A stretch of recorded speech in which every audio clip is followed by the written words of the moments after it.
Natural body building ಶೋಗೆ ಇಷ್ಟೊಂದ್ craze ಇರುತ್ತಾ? ನಾನಂತೂ ಸೈಕ್ ಆಗ್ಬಿಟ್ನಪ್ಪ ನೋಡ್ಬಿಟ್ಟು. ಹಾಯ್ ಗಾಯ್ಸ್, ಎಲ್ರಿಗೂ ನಮಸ್ಕಾರ. ಇವತ್ತು Saturday ICN body building show ಬೆಂಗಳೂರಲ್ಲಿ ನಡೀತಾ ಇದೆ. ಸೊ ಅದಕ್ಕೆ ನಾನು ಅರುಣ್ ರೆಡಿಯಾಗಿ ಈ ಬೆಂಗಳೂರು ಟ್ರಾಫಿಕ್ ಅಲ್ಲಿ 20 ನಿಮಿಷಕ್ಕೆ ರೀಚ್ ಆಗೋ ವೆನ್ಯೂನ 1 ಅವರ್ ಲೇಟ್ ಆಗಿ ರೀಚ್ ಆದ್ವಿ.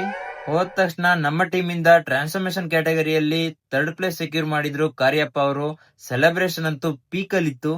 ಹಂಗೆ ಬೇರೆ ಕ್ಯಾಟಗರಿ ಶೋಸ್ ಎಲ್ಲ ನೋಡ್ತಾ ಇದ್ವಿ. ಇಲ್ಲಿ ನೋಡಿ, ಯಾರ್ದೋ ತಾಯಿ ಮಗಂಗೆ ಸಪೋರ್ಟ್ ಮಾಡಕ್ಕೆ ಬಂದಿರೋದು.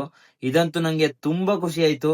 ನಮ್ ಜನ ಈ ಬಾಡಿ ಬಿಲ್ಡಿಂಗ್ ಅಂದ್ರೇನೆ ಎದುರ್ತಾರೆ, ಜಿಮ್ಗೆ ಹೋಗೋದು ಅಂದ್ರೆ ಎದುರ್ತಾರೆ. ಬಟ್ ಈ ತಾಯಿ ಅವ್ರ ಮಗಂಗೆ ಸಪೋರ್ಟ್ ಮಾಡಕ್ ಬಂದಿದ್ದಾರೆ ಬಾಡಿ ಬಿಲ್ಡಿಂಗ್ ಶೋಗೆ ಅಂದ್ರೆ ತುಂಬಾ ಪ್ರೌಡ್ ಮೂಮೆಂಟ್ ಅನ್ಕೊಳ್ಳಿ ಆ ಮಗಂಗೆ. ಹಂಗೆ ನೋಡ್ತಾ ಇದ್ವಿ, men's body building over all title line up ನೋಡಿದ್ವಿ. ಸಾಕಾಗ್ಬಿಟ್ಟೆ ಅನ್ಕೊಳ್ಳಿ ನಾನಂತೂ.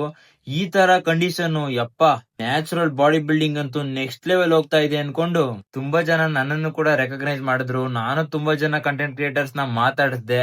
ನಾನು ನನ್ನ ಫಾಲೋವರ್ಸ್ ಗೆ ಹೇಳೋದೇನಂದ್ರೆ, ಎಲ್ಲಾ ಅಥ್ಲೆಟ್ಸ್ ಗಳು ತುಂಬಾ ಕಷ್ಟಪಟ್ಟು ಪ್ರೆಪ್ ಮಾಡಿ 6 ತಿಂಗಳು ವರ್ಷ ಬಾಡಿನ ಶೋಕೇಸ್ ಮಾಡ್ತಾರೆ ಅಂದ್ರೆ ಎಲ್ರಿಗೂ ರೆಸ್ಪೆಕ್ಟ್ ಕೊಡಿ, ಸಪೋರ್ಟ್ ಮಾಡಿ. ಅವ್ರೇನಾದ್ರು ಕಂಟೆಂಟ್ ಕ್ರಿಯೇಟ್ ಮಾಡ್ತಾ ಇದ್ರೆ. ಎಲ್ಲಾ ನೋಡಾದ್ಮೇಲೆ ನಾವ್ಯಾವಾಗಪ್ಪ ಈ ತರ ಕಾಂಪೀಟ್ ಮಾಡೋದು ಅನ್ಕೊಂಡು ಮನೆ ಕಡೆ ಬಂದ್ವಿ. ಇವತ್ತಿಗಿಷ್ಟೇನೆ, ಮತ್ತೆ ಸಿಗ್ತೀನಿ ಇನ್ನೊಂದ್ ಲಾಗ್ ಅಲ್ಲಿ. Tata, bye bye, see you.